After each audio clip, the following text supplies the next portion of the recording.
राजधानी लखनऊ में आज राष्ट्रीय पंचायती राज ग्राम प्रधान संगठन द्वारा उत्तर प्रदेश सरकार के ग्राम प्रधानों को प्रशासक बनाए जाने के निर्णय का स्वागत किया गया। संगठन के राष्ट्रीय अध्यक्ष डॉक्टर अखिलेश सिंह ने सरकार का आभार व्यक्त करते हुए कहा कि उत्तर प्रदेश के इतिहास में पहली बार किसी सरकार ने ग्राम प्रधानों को प्रशासक बनाने का निर्णय लिया है। उन्होंने कहा कि यह फैसला ग्राम प्रधानों के लिए बेहद महत्वपूर्ण और लाभकारी है, जिसका संगठन पूरी तरह स्वागत करता है। डॉक्टर अखिलेश सिंह ने कहा कि इस निर्णय से ग्राम प्रधानों की शक्तियों में और अधिक इजाफा हुआ है, जिससे वे बेहतर ढंग से कार्य कर सकेंगे। उन्होंने बताया कि जब ग्राम प्रधान अपने पद पर रहते हैं तो उन्हें ग्राम पंचायत सदस्यों के समर्थन से कार्य करना पड़ता है, लेकिन प्रशासक बनाए जाने के बाद ग्राम प्रधानों को सदस्यों की शक्तियां भी प्राप्त हो गई हैं, जिससे उनकी कार्यक्षमता और प्रभाव बढ़ा है। उन्होंने आगे कहा कि संगठन लगातार सरकार, अधिकारियों और पंचायत राज विभाग के साथ संवाद करता है, जिसका परिणाम आज देखने को मिल रहा है। पंचायत चुनाव को लेकर प्रधान को प्रशासक बनाए जाने को लेकर हमारे साथ इस समय बातचीत करने के लिए डॉक्टर अखिलेश सिंह जी मौजूद है। बात करेंगे। सर, पंचायत चुनाव को लेकर जिस तरह से प्रशासक बनाए गए, क्या कहना चाहेंगे? बहुत ऐतिहासिक फैसला है। उत्तर प्रदेश में पहली बार प्रधानों को प्रशासक बनाने का निर्णय सरकार ने लिया है। सरकार के पास ये विकल्प था, वो चाहते तो पहले की तरह अधिकारियों को भी प्रशासक बना सकते थे, लेकिन योगी आदित्यनाथ जी ने प्रधानों को ये अवसर दिया है। राष्ट्रीय पंचायती राज ग्राम प्रधान संगठन सरकार का आभार प्रकट करता है और इस निर्णय से पहले भारतीय जनता पार्टी के प्रदेश अध्यक्ष से हम लोग मिले थे, पंकज चौधरी जी से। उन्होंने 16 मई को सरकार को चिट्ठी लिखी थी और हमारी मांग का समर्थन किया था। इसलिए भारतीय जनता पार्टी संगठन और उत्तर प्रदेश की सरकार का हम आभार प्रकट करते हैं, प्रधानों को बधाई देते हैं। सर, बात करी जाए, क्या पहले कई राज्यों में ऐसा देखने को मिला है?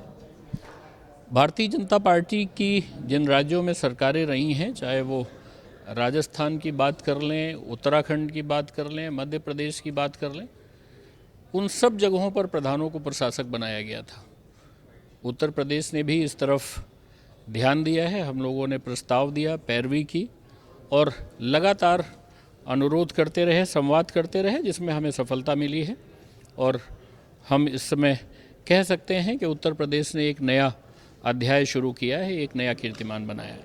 सर, ये बात करी जाए पंचायत चुनाव को, तो कब तक शुरुआत हो सकती है पंचायत चुनाव को लेकर? पंचायत चुनाव विधानसभा चुनाव के बाद होने की संभावना है और अब कोई फ़र्क नहीं पड़ता है कि पंचायतों के चुनाव विलंब से हो रहे हैं। चुना हुआ व्यक्ति जो अभी तक 5 साल से ग्राम पंचायत को चला रहा था, अब उसी को दायित्व दे करके ये रास्ता सुगम हुआ है कि जो चुने हुए लोग हैं उनके हाथ में गांव की सत्ता रहेगी और गांव का विकास होता रहेगा। कार्य का विकल्प वैसे ही है। प्रधान पहले से और ज़्यादा ताकतवर हो गए हैं प्रशासक के रूप में। ये मैं इसलिए कह रहा हूँ चूँकि पंचायत में, ग्राम पंचायत को का जो गठन होता है उसमें प्रधान चेयरमैन होता है और उसकी एक कैबिनेट होती है, जिसको हम ग्राम पंचायत सदस्यों के रूप में जानते हैं। वो कैबिनेट भंग हो चुकी है और कैबिनेट के भी जो अधिकार थे वो सब प्रधान को दे दिए गए हैं। तो प्रधान पहले से ज़्यादा समर्थ और ताकतवर हैं प्रशासक के रूप में। इसलिए मेरी अपील है प्रधान साथियों से, संतुलित रहें, सोच समझकर फैसला लें और ये साबित करें, ये जो सरकार ने मौका दिया है कि उन्होंने अच्छी तरह से काम किया है और सरकार का ये जो निर्णय है वो जनहितकारी है। इसको साबित करने का दायित्व भी प्रधानों पर आता है। फिलहाल हमारे साथ बातचीत करने के लिए डॉक्टर अखिलेश सिंह मौजूद है। पीछे आपको बैनर दिखाना चाहेंगे कि किस तरह से बाकायदा अभी प्रेस वार्ता भी होगी, पूरी जानकारी दी जाएगी, जिसमें लिखा हुआ है 57,694 ग्राम प्रधानों को प्रशासक बनाए जाने के संबंध में एक प्रेस वार्ता करी जा रही। फिलहाल इसका आयोजक आपको बताते चले पंचायती राज ग्राम प्रधान संगठन द्वारा पूरी तरह किया जा रहा है। हालांकि अब उनकी ताकत में और इजाफा हो गया और अपने कार्य को और तेज़ी से बढ़ा सकते हैं। चुनाव की अगर बात करी जाए तो अब विधानसभा चुनाव के बाद ही चुनाव होंगे। फिलहाल लखनऊ से मैं निखिल सोगी, कैमरामैन अवनीश के साथ न्यूज़ इंडिया 20/7 लाइव टीवी।